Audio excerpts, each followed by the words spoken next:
Whawhita ki o toa. Hallelujah. Amen. Amen. Kokore be mo ke whai hata pas whawhita ki whai maari ko ni e ka ngā whanau. Rawai ke tau hawai ki hon ao i e whiawhko ni. Ke whai hano whamalo ia e o toa, ke ngari o tua he ako ni. Kokore pe ke kamata ke tau polokalama he ako ni. Ake ai ki ves Folofola, hai e tohe palove, wahe wanoa, ves wanima, ki hono wano. Ko e mea whakaewhia ke tangata ke ioho kopano. Pea hiri e ne tuku mo ui, pea toki nofo ke sivi. Ko e tui poto te ne whakamawahe ai anga hala. O ne te omi ai mea au ke ate kinautolu. Ko e lau mario e tangata ko e mama Sihova.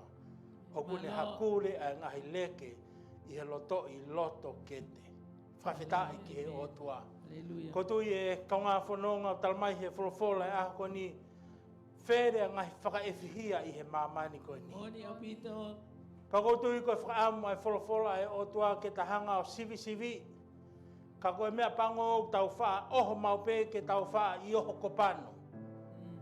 Kai ke tau hanga o sivi e ngahi whakaewhihia ko toa pe he mamani ko ni. Pea taimi lahe o ku tau wha ioho tai uhinga.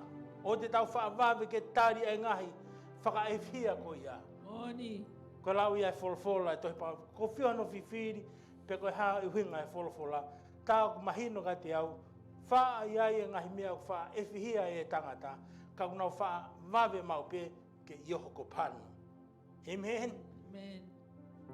Pa tau wha wawe ke tau tuku mo ui ki ngahi mea ko ia. Kau talamai he Folofola e ako ni tau raki nofo hifo o sivi pe o kulelei ko ape e kai ai mea ko ia. Oni au pito eiki. He koe tui poto tene whakamawahei, tene fuafua whakamawahei ai angahala. Amen.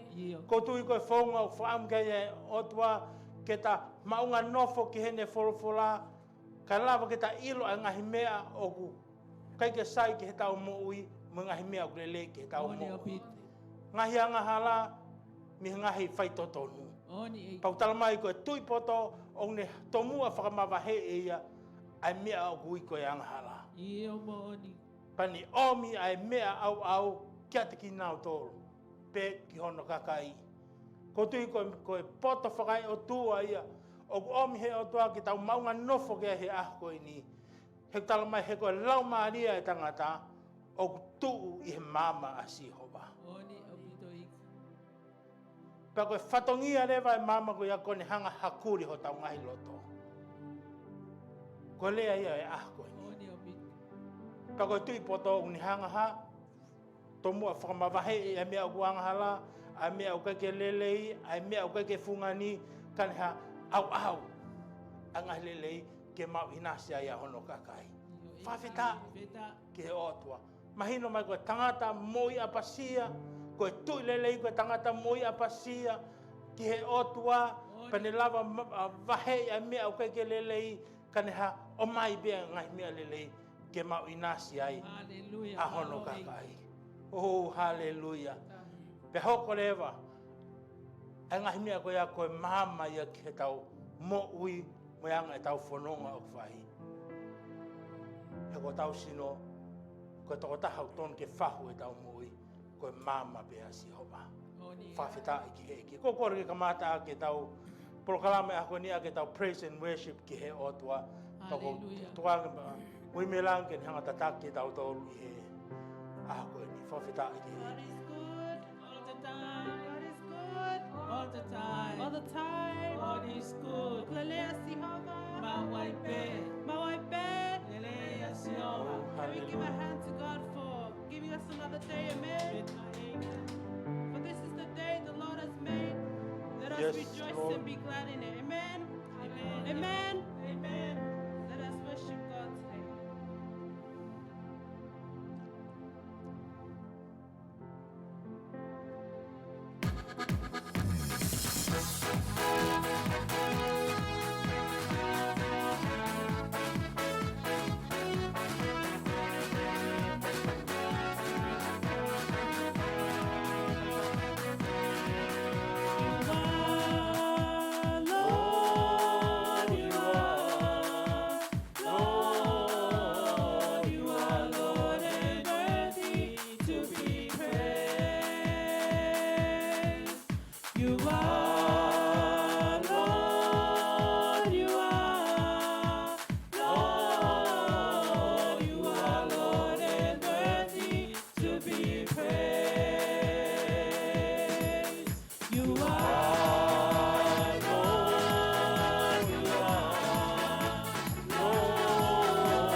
joy, joy. You give me love, love, love. You give me peace, peace, peace. You give me joy, love, peace. You are. Yes. Hallelujah.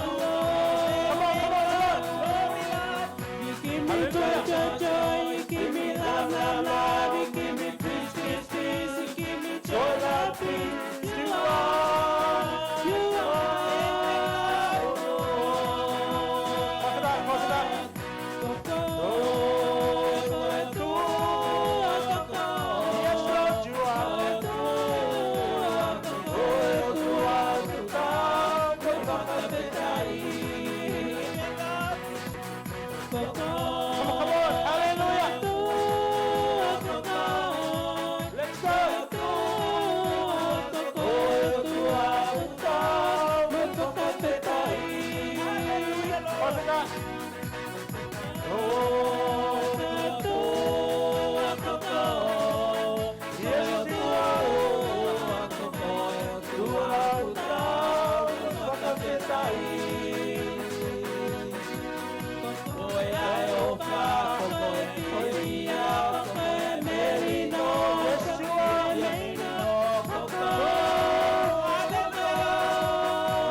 Hallelujah, Lord. Kalmai foki he Folofola e ako ini. Na e hua noa mono family ki he ako. Amen, Lord. Koe whakataipe mahu inga e tau worship ki he otua. Pakotui ko mea ku whakaamu ki ai otua. Hallelujah, Ko Lord. tau kuonga e kaunga whanonga.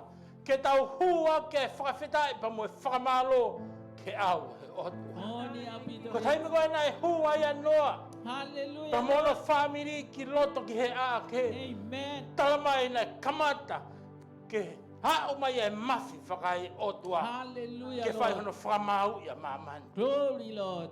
E ngai aho koni. Tau siu te how important our worship is ke otua. Amen. He ko Amen. mea pe hoko mai e lau maria e otua. Ko tau loto loto ngai ko ngā whanong.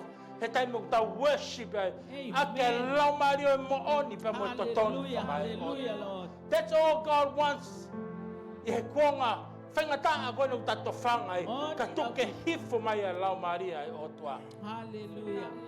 Ono fo ia hono kakai. Ono fo ia hono siasi.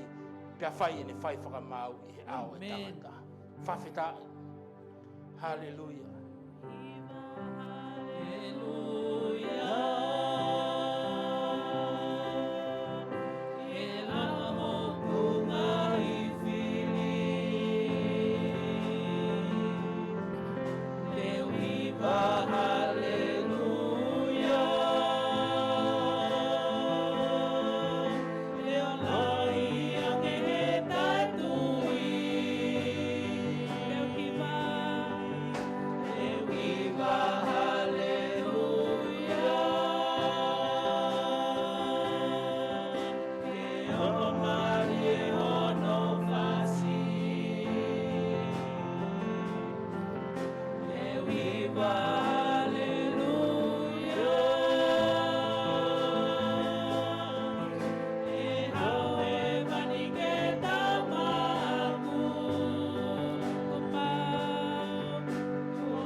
Talmai he hiva e whanau e kaunga whanonga.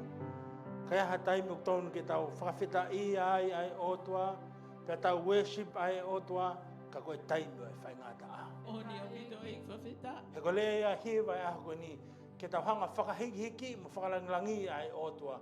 Let us sing he taimi koe o ku hawa e matangi whaingata a ki he mo ui. Oni o hito e. Koe tau whanonga au whai, whawhita I ki he eki. Hallelujah.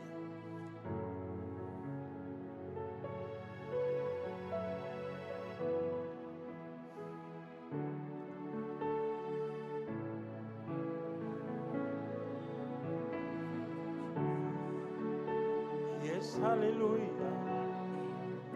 Glory to God.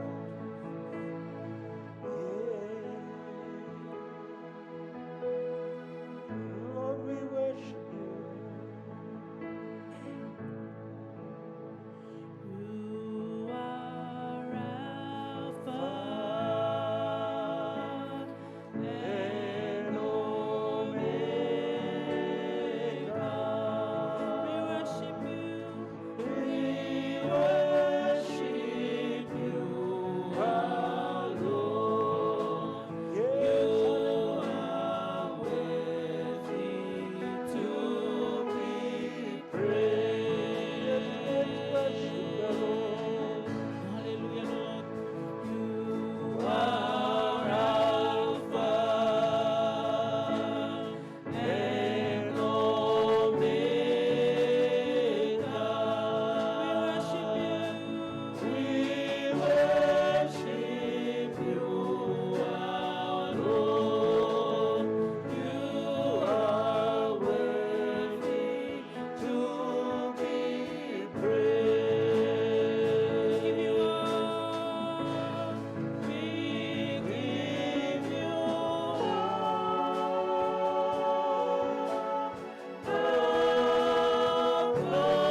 afiona ke te mau tolu e ako ni. Ke mau hanga whakapapau. Pe ko hai ko a te mau hu ki ai he ngai ako ni. Ko gai e whakalotolahi aho afiona. Pa mi ho Folofola i he ako ni. Ke mau hu ki loto ki he ake aho afiona. Ke mau hu ki ho afiona. I he taimi o e whangata. Ko taimi ke mau hu ki ho afiona. O te mau te hu hato e mea ke. Pe makatuunga i hato e whakatau ke i o hatangata. Ka tuku ke mau nofo pe mau whalala mo mau whakakaukau ki o afiona. Ka koe lea aho afiona ka te mau tolu i ngahi ako ni. Ke mau hu ki he aake aho afiona. Ke mau hu ki he mooni aho afiona. Mau hu ki he malohi aho afiona. Ke mau hu ki he laumari aho afiona. Koe toko tahai au tonu ke whai kei e mahu i ngahi konga koe ni. Ka koe kai koe mau hu ki he lotu whakasetane. Koe mau hu ki a peari moe o tua o peari. Pe koe whahinga. Whelaulau a peari, ka koe lea mai he ako ni ke mau hu ki ho afiona, ki he ake a ho afiona. E ki mau kore ki ho afiona. Whainga maari e koe ni e tamai. Tuku mua ke hoko mai e lau maari a ho afiona, whakanofo nofo, a ho Folofola i ho kakai i he ako ni. Ka ki toi ai ha mea mahu ingata, ke mau whanonga pia moia, ka koe kāpasa koe Folofola mo oni mo no uipe a ho afiona. Ke whai a ke mau whanonga e tamai eki. Tuke a whio hene a lau maari a ho afiona. Pe tuke mau hanga whakahiki ki mo whakalanglangi pe a ho afiona. I he mea kotoa pe. Ke mau ilo ka pau te mau whakalanglangi a ho afiona. Pe hoko mai e lau maari a ho afiona. O whio ma kumai tolu i ako ni. Koe mau lot me mau huok whai ki ho afiona. Huafa si sukalaisi ka ko mau whamui. Amen and amen. O whawheta. Ko tui e kaunga whanonga ko kau e ngahi wiko ni e ngahi wike tāpua ki au bitu ka te tau tolu. Nionga ngahi whangata o ku tofanga i e tau moui. Nionga ngahi lockdown o ku tau whihanga ngai pa moi e ngai ako ni. Kau kai ke koha makatunga lele ia ke tuku ai e tau hanga whakalanglangi ai o tua. Through e tau worship mo tau hu ki he o tua. Pako whakawhita iai ki he eki. Ke hoko at pe e tau tala noa koe ni kia. Ke noa ko hi whatatau pe ke he kuonga uta whanonga i e kaunga whanonga. O ko ilo ku iai pe ai lea ai o tua kia te tau tolu. Ke tau mateu teu ma upe i he ao e o tua. Pako tui koe kake te aha whonga ke. Ke ta mateu te wai he ngai ako ni ka koe Folofola pe ai o tua. O to e Folofola he ako ni e tohia Senesi pa he walu. Vesi ulua ki ono hiwa. O whakakau mai pe mo e vesi wanoa. Pe Manatua ai o tua kia noa. Pa ki ngahi manu kai vau mo ngahi manu lalata. Na ia te ia i he ake. Pe na e whakaangi. E o tua hamatangi.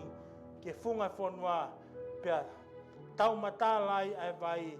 Pe na e tāpuni a ngahi mata vai. O lolo tō. Mo ngahi katupa o langi. Pe na e tuku ene lo vai mi langi. Pe na e whoki atu ai vai. Ai vai mi he whanua. O whai ma upe ene whoki. Pia i he osi ai aho e te au. Maa ni mangofulu. Ko si i ai vai. Pia toka ai ake. I hono fitu o e mahina. I hono aho hongo fulu ma fitu o e mahina. Ke ngahi mo unga o alalate. Pia koe vai na e whaka au hifo ai pe.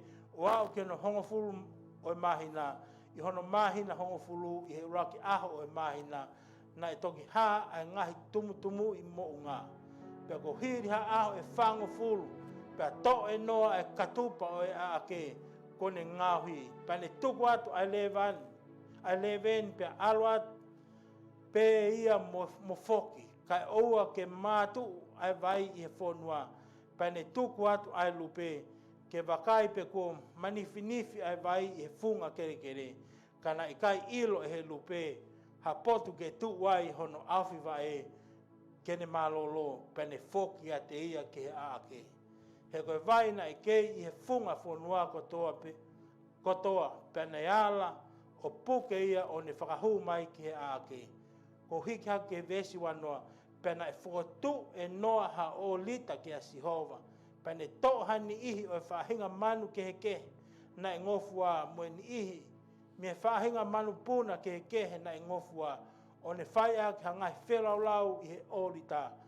Pena e na namu e Sihova ke ngangatu whakahoifua pe a pehe e Sihova i hono whina ngalo. E ikai te uto e whakamala ia ai kere kere ko hui ko e tangata. He koe whirio i ai loto e tangata o ko kovi mi hene tamasi. Pe ikai te uto e ta i ai mea mu ui ko toa pe o hange ko whai whawhita i ke he otua. Kotu ina mo mau ko toa pe a ngahi malanga ko hanga whakaha atu i he Folofola koe ni anua. Ka e tupe mua ke whai pe haki whakamao popo no pe. Na kamata mai e tau malanga i he wakai hifo ai otua kua tokolahi ai whonua. Pea hoko mai ai ngahi whoha ai otua ke kakai whine o e hako o e tangata. Pakotui ko uhinga ngahi whoha kone ai otua. Ko kinautolu ko toa pēna e hanga he otua o akahi pea mi loto he vani. Aia ko Lucifer ia pa mwene kau angelo. Pako me ai kau angelo ko ni ko nau hau na toria o mali pa mwe ngahi ofe fine ai tangata. Pako tui ko uhinga e Folofola e ako ni ai halasi e setane ai living seed i he fefine he taimi ko una whakatahai pe corrupt wai ai seed ai tangata. I believe he's talking about our DNA. Oko tui o ne whenga ai Lucifer pa mo setani ke ne hanga walasi ai ngahi DNA ai tangata. Ke corrupt ai DNA ai tangata. Ko ngā manu whekai, ko ngā tangata. Pako tui ko lea ia ai otua kia te ki tau tolu he ngahi ako ni. Pako me ia nai hoko nai kamata lewa ke hulutua e whaianga hala a mamani. Ko hui koe whi mix aki ai siti koe a setane pa mo siti tangata. O ne hanga ia ue sia ai DNA ai tangata. He ko hinga malanga e ako ni ko malanga pe ai mahu inga ke ta ilo ia mea e hoko he kuonga whakaosi. Pe kamata lewa ke whaianga hala e tangata i he awe otua. Toko taha pe na i kai ke lere ta tau pe moe whangai wakai mai e tangataka koe tangata koe niko noa. Pea whakaukau le ma noa ke ne hangau hamusi ai manako ai otua. Pea talamai he Folofola ko noa koe tangata hanga tonu a noa. Koe tangata whakahoi fua e ne mo ui ki he otua. Koe tangata whakatakaua maupe e ne mo ui pe moe otua. Ko tui ko ngahi eleme ni tia ku hanga he otua. O mai kia te ki taua ke whai ake ta hamus ai manako ai otua. Whawheta. Pe hiri ono hanga noa hamus ai manako ai otua. Kamata lewa ke ilo i e noa ai leo e otua. He began to differentiate ai leo e tangata pa mo e leo ai otua. Wow. Ta sio ke he mea mahu inga e ta relationship pa mo e otua ai whaamu. Ke au koe ki he kuanga whakaosu ta whanonga o ta ilo e ta oia ai palani pa mo e whakatutu ai otua. Tamai kina e kamata ke ilo e noa ngahi mea e hoko ki he mamani koe ni. Pea kamata ke ne ilo e leo ai otua pa whikau i he otua. Noa, whenga ke langa haa ake ke hao ki ai pa mo family. Koe ke wila puka haa ake o ku ke whakaukau ke langa i he whahitau koe ni. Ka kulea mai ai otua mahu inga ke ta hanga langa ai ake o whakatatau pe pa moe whinangalo ai otua. Pa moe tutu uni pe ai otua. Kaya ha ake o ku whehanga ngai pa moe whinangalo pa moe tutu uni ai otua. O tui ko mea ku omhe otua ke ta ki tukuia ki ta whaaki. Ka ta whokasi pe ki ha ake koe o whinangalo ki ai otua.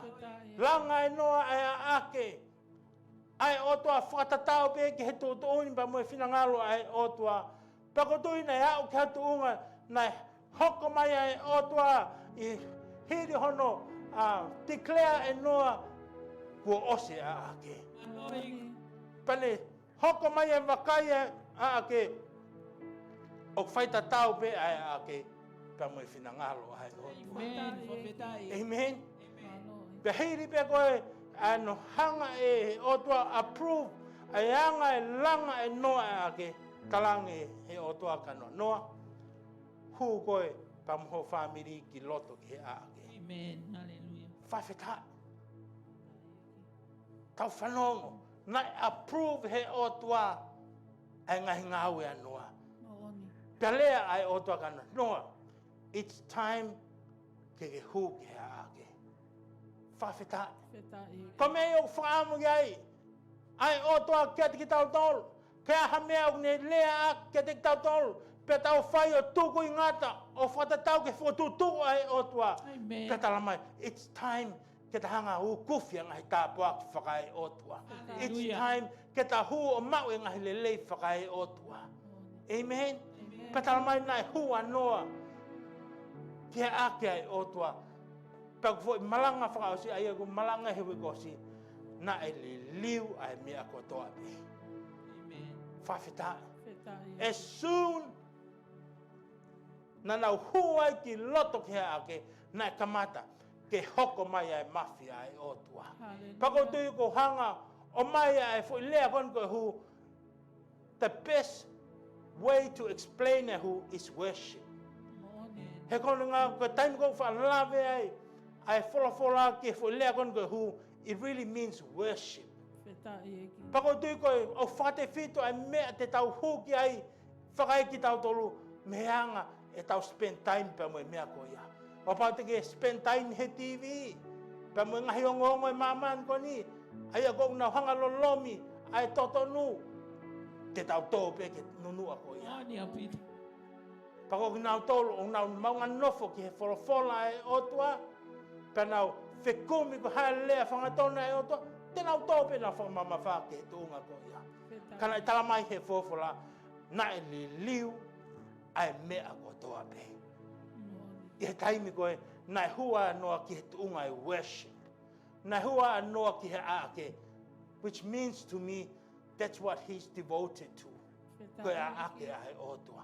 He spent so many years following pe mui, ai whakatoto pe moe whinangalo ai otua. Pe ko lea mai ai otua. It's time to reap your harvest. It's time ke ukufia ngahi tāpua ki whakai otua.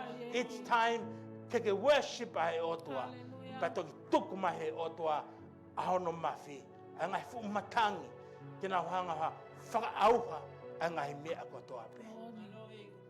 Ki lo e whaunga te talawai o halasi pa liliu e mamani ko ni is through worship. Pia tāne ne ke whaangawe a ke tui kon ko te vita.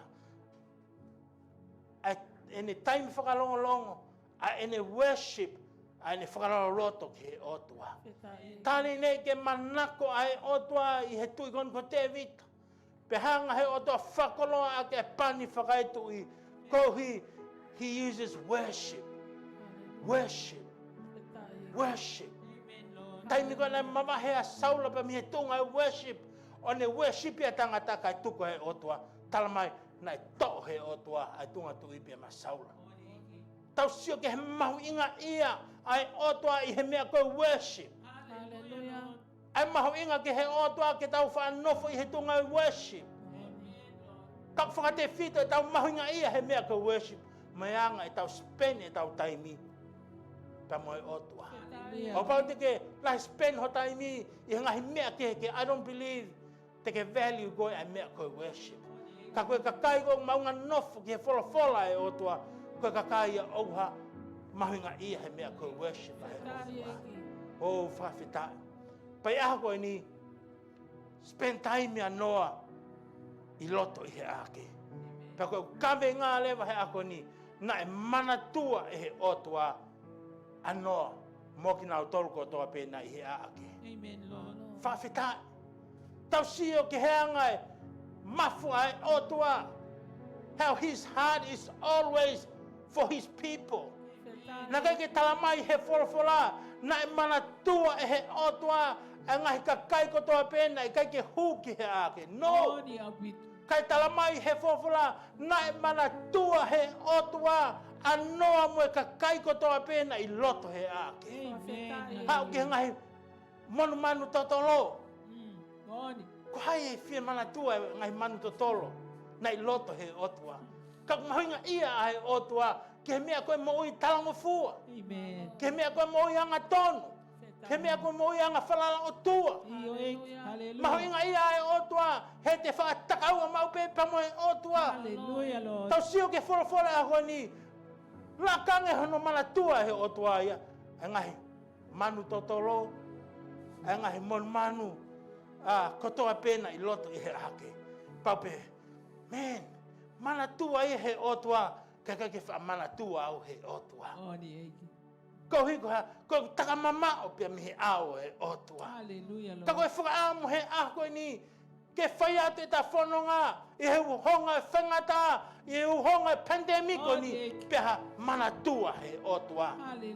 E te mo'ui. Oh, hallelujah. Tau sio ai e whahi, ke whahinga kakai, o wha Manatua he otua he ngai ako ni. Ka kakai talango fua. Ka kai anga tonu pe ki he otua. Ka kakai o whakahoi fua e nau mo'ui ki he otua. Ka kakai o nau whai e nau ngawe whakatatau ki he whinangalo a he otua. Ka kakai o manako ke nau whahu ki he ake a he otua. Whakawhita. Ko whakataipe a ake a he otua. Ko te whakataipe ta hai ake atua, ko te nofo I he malu a hono tata. That is our safe haven. E he konga koani, o ku lea mai ai pule anga ka te tau tolu, ei, moa ato hu. Ka kai ke ilo he pule anga, o to iai e mea malu I mahu inga ngia, ko e tata o kanga. Whakawhita. E he konga koani e kaunga whanonga. God is really testing us e ngahi kuanga koe ni. Pe tu e tau whalala I hate ia. Pe tu e tau whalala. I ngai hu koe nuk tuaki mai. Whawhita. He ko ilo e au e kaunga whanonga. Koe kaimi koe o ku te klea mai e tangata. Koe ke mau ilo ki mau tolu ia. Pe sai koe whaito koe ni. Ka tau. Ko heit pe tau tolu whai. Hange hana o mai ka tau tolu. Koe mea sivi ki tau tolu ia ake huhu koe ni. Hine koe ia, God paid a price. Ki ho mo'i mo e ku mo'i. E ne hanga tuku e ne mo'i.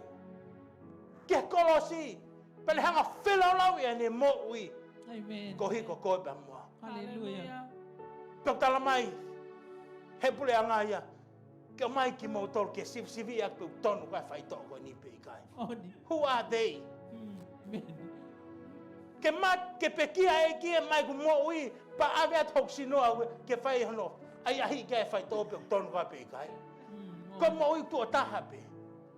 Whawhita. Ke aha mea o tai malama he tangata ke ne ilo I whakapapau pe o sai koa whai tōko ia I kai sayang e te tuku e te whalala ki he otua. He tala mai he whawha ko e ngata anga e tangata ko e kamata anga ia. Glory, Lord. That is why o ke popo ia ia. Ai whai tōko ni e ka ngā whanu. Koe uhi. O kurotonga tūpe ai whai tōko ni I he tūnga ahi ahi. Pakapau e sai. Whawhita I ke heki. Pakapau I hikua mo te mati ai. Ko nau lana tu tau te whawhita I pe ke heki. No way. That is why I value. Ai mo'i ku hangai o toa whakoloa kia. Pakapau e whai atu. O more ku mo'i ko hiku tairo. Whawhita. Ko free pe a aku. Ko hui ko ilo, I will go to a better place. Ko hui, ko mahu ingang kia te au, ke nofo e whalala ki he otua. Hallelujah, Lord. Whawhitai. Pako tu I e kaunga whanonga, na kai ke nofo noa ia a noa I loto I he aake. Some of us, taimi peo tau, hawa ka safe haven, kamata ke whakalolo atu ho tau wae. Patau mau e fie mari mono. No, kai tala mai he folofola e ako ni. Na e Manatua he otua anoa. Amen. Whawhita, mahino mai ke te kinautolu. Kia te au he ngahi ako ni. Nai kai ke nofo noa anoa I loto I he ake. Yes, amen. Amen. Amen. Koutu ko te whito ngā aue anoa. I hene nofo I hake. Kone ha tauhi mo whawhanga I whangamanu. I loto I he ake. Hallelujah. O ha whangamanu na tae kai ha fwoi ahe. Whango fulu. Penima ngo fulu? No. They need food. Kako tui ko te whitoi whatongia anoa. He taimi kona I loto he ake. Nane ha tauhi ono whamiri. Tauhi he whangamanu. Every day ko pau ki ha whawhanga I he whangamanu. Nai whakaha he otua. Ki anoa ke ne hanga tauhi. Mo ne hanga whakahu ki he ake. O pehepe. Ayanga tauhi sipi toto lelei. Mo tauhi sipi toto nu. Kone ha tokanga mau pe. Ke mo ui whakalau maari. Ahono kakai. Hallelujah. Amen. Amen. Peke nofu ya tokanga ki ano. Ngahi ongo onga ana. Moni. O ka pau oku. Ne ilo oku hala e whaito. Ke angi ki hono siasi. No. Ko mea komiti ka ne moi. Ko ne tonu hono vāpea moi otua. Hallelujah. Peka pau hanga he otua. Toko mai hanga he kakai. Peka ha whakamanu. Ke whakata ke nau huki loto he ake. Ko mea te whaiku te nofo tauhi. Hallelujah, Lord. Ai mo ui ko ia. He ko hinga e taha o ia ake. Ko ha whakairi mo ui. Hallelujah. Whakahauwhia mo ui. Hallelujah. Ko ha ho mea u whai. He taimi ko ku aroatu e kakai. Ki se asihe ngai ako ni. Hallelujah, Lord. Taimi lai. O ku hai ki tau tolu kautaki. Ko hi ko sio mai e kakai. Ko hi ko sio mai e puleanga. Kaka ki tahonga o mai e mea totonu. O awe ki kakai. Hallelujah, Lord. Ko tau whatongia ia esa shepherd pe ko tau hi sip. Ko te hanga o mai e totonu moe mooni. Ka koe ki te o mai pe ki tai ai. Ai tai mooni, kai tuku pe mooni ia. He eke he otua. Ai ne whangasipi. Ko e tau hi sipi lele I mo totonu. O ne hanga whakatong o mai whakatoloa. A lele I pa moe kovi. Pea tuku he whangasipi. Ke nau whiri e mea lele taha. And I believe e whahinga concern is mo ui pa mo whahinga discerning spirit koe ai otoa he mo ui a kaisiane. Tene lawe I lo I mea koe. O mooni. Amen. Whawhita. Tau sio ke he mo ui anoa. Everything nane whai pe ke ha whakairi mo ui. Nane hanga whawhangai a ke mea to tonu. Hallelujah, Lord. Ke kakai na I he loto waka. Amen, Lord. Ke ngahi mon manu I he loto waka. Glory, Lord. Ko hiko ne tauhiwa ana ia ke he otua. Io e. O koe ko hane tauhiwa ana ia ke he puleanga. Moni abito e. Peko hatui. Ko ne tauhiwa au whai ke he otua. Hallelujah. He na kai ke omi noa he otua ki kinautolu. Glory. Ki loto ke he aake. Io e. Ko e whakatau mua ape o ta. Ko e whakahaufu mo ui. Mo whakairi mo ui. O hange ko e whotutu pe mo whina ngaro ai otua. Praise God. Ko e o hinga. E ne tauhi mo whawhangai. Ai, ngahi mon manu pe mo ngahi mono family ko hiko ne tauhiwa ki he otua. Hallelujah, He ko ne amen. whakamu pe mo ne Kaveinga.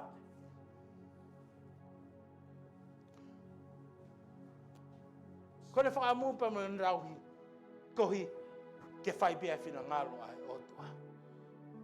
Hallelujah. Malo e. Profeta. Tala pakotui I hela wa Folofola konoa na kai ke nofo noa pe anoa. I he ake kana ne tau hana family tau he whangamana dia pe kai ke ngatai na ne whahanga haki. Io e. Hena ia e mama anga I he katupa e waka. Ko hinga taha ka whakapopo uri anga I whanonga. Anoa na ne hanga haki. Oni. Taimi koku hane nefua I ne mo ui. Hanga haki. Oni. Whawhitai. Amen. Ko e whakaamuia I otua I he kuonga pandemic, I he kuonga lockdown ko ni ke taha whahanga hake ki he otua. Io e. He koe he mama ahanga.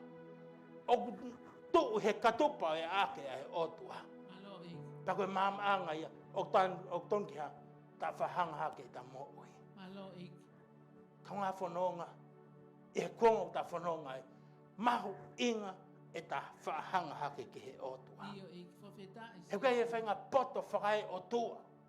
Whahinga discerning spirit. O hanga e o tua whakoloa ki koe, whakoloa ki au. Ke ta ilo e ngai mea i he konga koe ni. Oni apito Ke ta ik. whahanga hake ki he otua. Hallelujah. Where ngahi whiri. Where ngahi moitai kuna. Oni. Where ngahi mea whakawhiri ki he ta mo'oi. Pakoe e whahinga ni nau nofo e nau whalala o siofi ai ngahi mitia. Oni apito. Heke loi mea o whai he manwhekai he konga koe ni. Ke whakamwhomo i ki nai pe ki taua. Ke ngahi teknolosia e mamani koe ni. Kohi ke ha, kohi ke hao ki ha taimi. Koe mea pe o nau whakaha mai. Koe mea ia tonu ki whakawhanonga ki ai. Oni.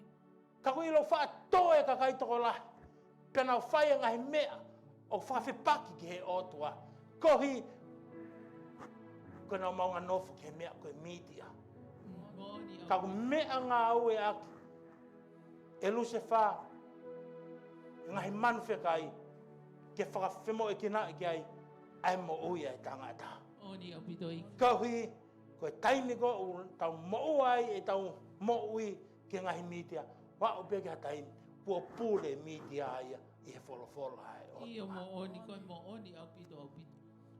Pawe e taimi ko whakapiko piko e tangata ai. Ke nau toi whekumi ki he mo oni. Heu nau pehe pe nau tolu. Koe kau te wolo poto pe. O nau ilo i ai mea kotoa. Oni apito. Ka ku lea mai ai otua. No, kai ke toi aha mea.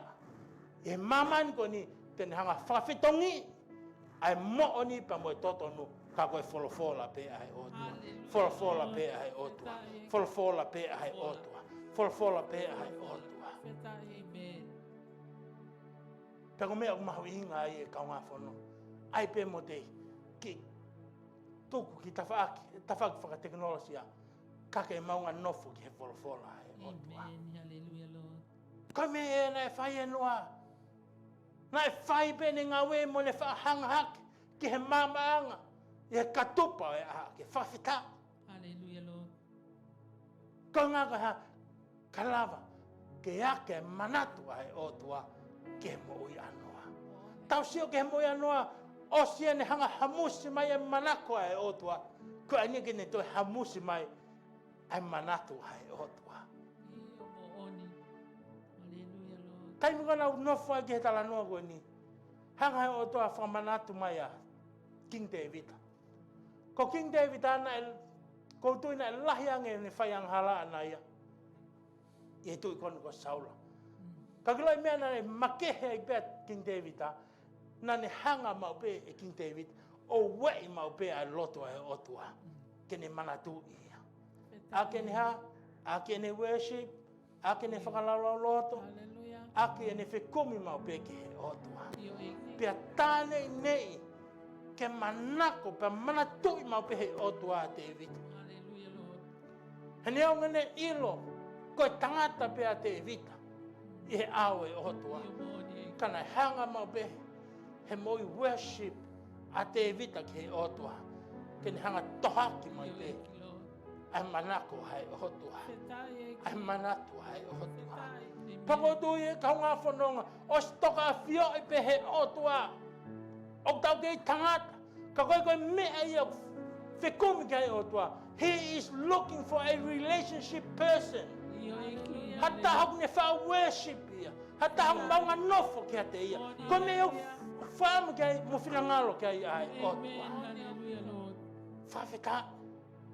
Tau sio ki he mo'i anoa. E ne wha hanga hake ki he otua.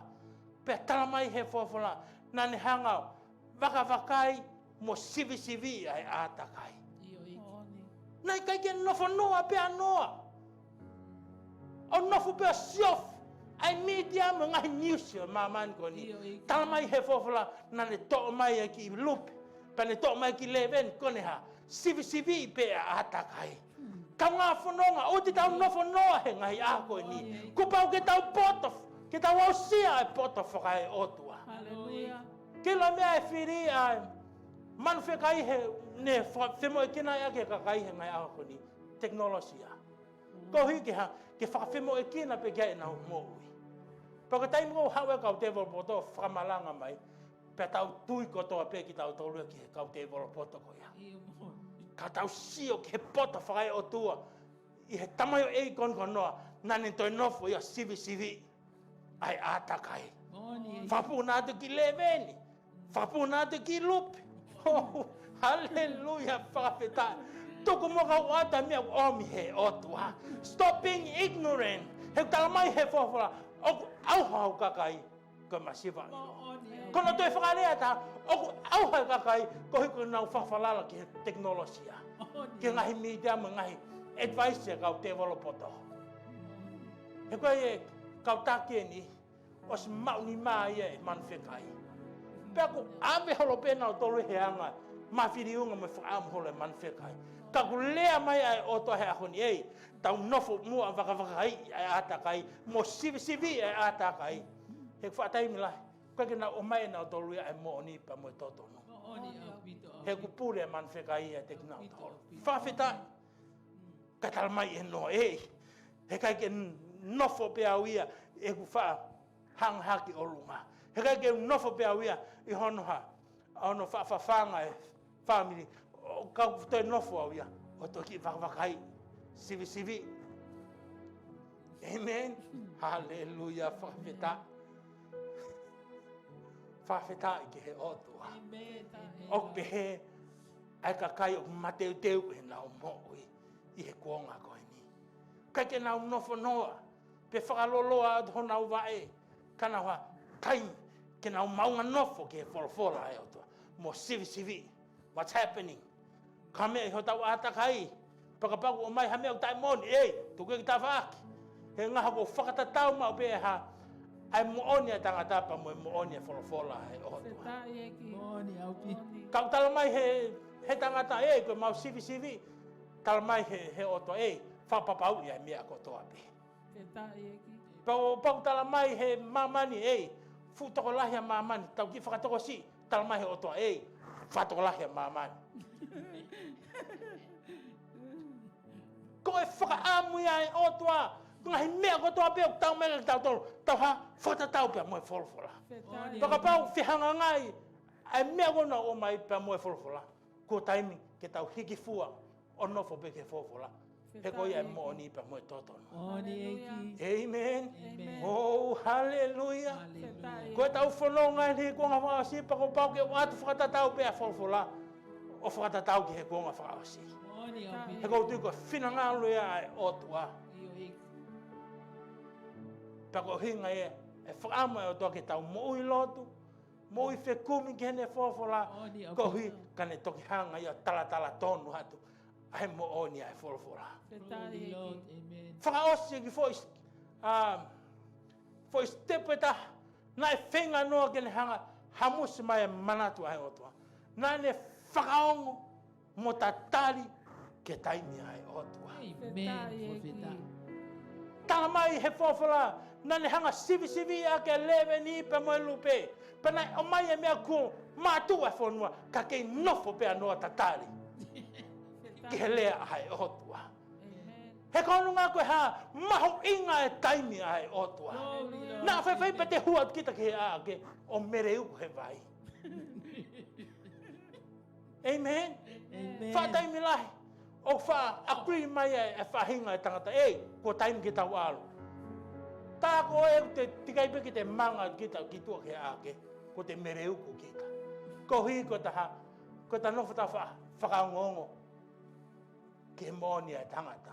Ika ko mea ia o tau palapalema he ngahi aho koe ni. Ko tau lahi whakaongongo. Ke moni whakae tangata. Ha ue mone ki poto. Tala mai. Hio. Tau huhu. Hiri ko ia. Oku omi he ta whake ta ha. Oku lahi mate he hu. Pako e kau whaiongongo. Kau ngā whanonga. Ko whia mau ke mauraki o whaiho mo whakatotolo.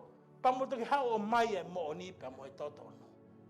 Ko kai ko ho whakaongo pe ko ia ki he pake ngātai ho whakaongo pake hao ko tala mai o sai e huhu ia. Ko fia mau he ngai a ko ni ke tau ngau e aka e poto whakai o tua. Tau te tau whakapiko ke tau turi e mo ni. He ko hi koe Kaveinga e manwhekai ke tau whakawhalala pe ke ngai teknolosia kai toko e mo ni Folofola. Tau fia mau he o tua ke tau wakiri ke he mo ni mo tau potaha.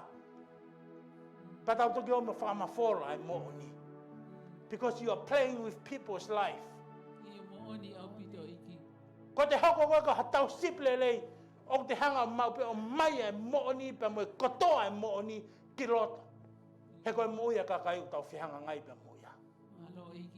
O pa mahinga ia ai e ki hono kakai pele tuku e ne mo i ke more. Me ata tau pe ia kia te koe pe mo au he ngai ako ni.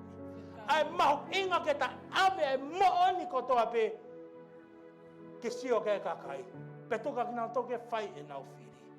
He ko mea whaamu kia ia e otua. He nai more ne mo ui. Kohi koe whahinga e tangata. Pe whamana atu mai e otua. Kohi ngai nau tautou eke ai ka pita. O kuke ofa kia te hau. Pita o kuke ofa kia te hau. Nā o kinautolu a pita he ngai whehui a eke. Ka koe hea ngai mahuinga ia a eke. Ke mo ia hono kakai. Ta whawheta, tau sio ke whenga leadership, na hanga he e kio, o mai ki ta whanonga i he ngai ako. Aleluia, Lord. Pea tonu ki ta mahuinga ia, he mo uia e kakai. Ko hono ngā e eke he o tua kia te koe pa moao. O ka pau te ta taitokanga, ke whaituki ngata, hono maluia e mo ia e kakai. Ko hipe ko sisuka laisi.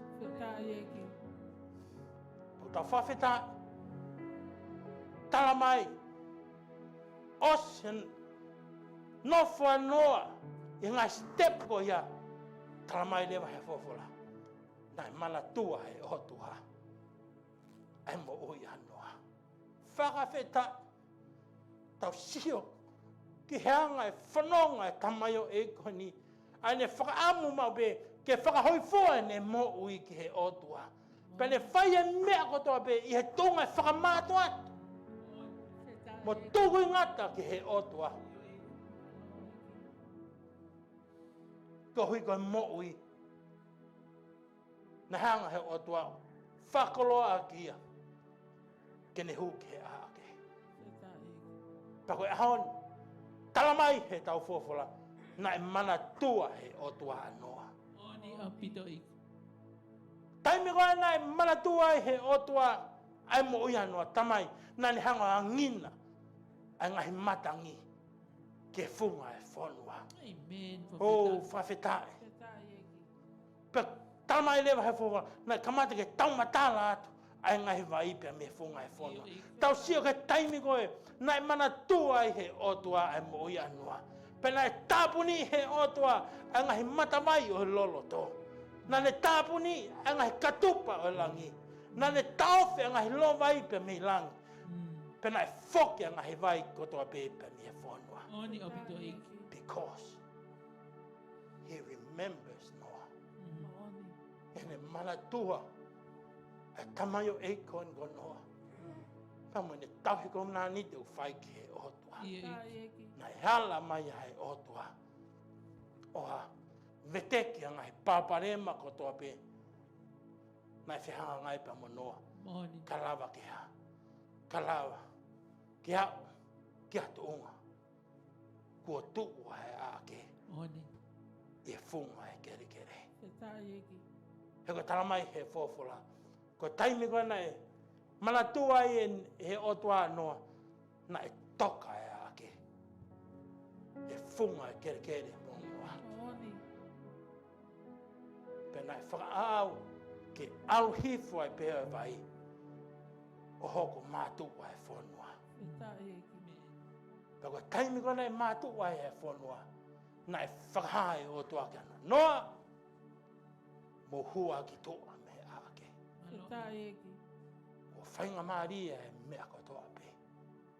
Ko hui ko Manatua e o tua. ai mo uia he tamayo e koni. Ka koe mea ko whaamu, ki hao kia ia kalanoa he a koni.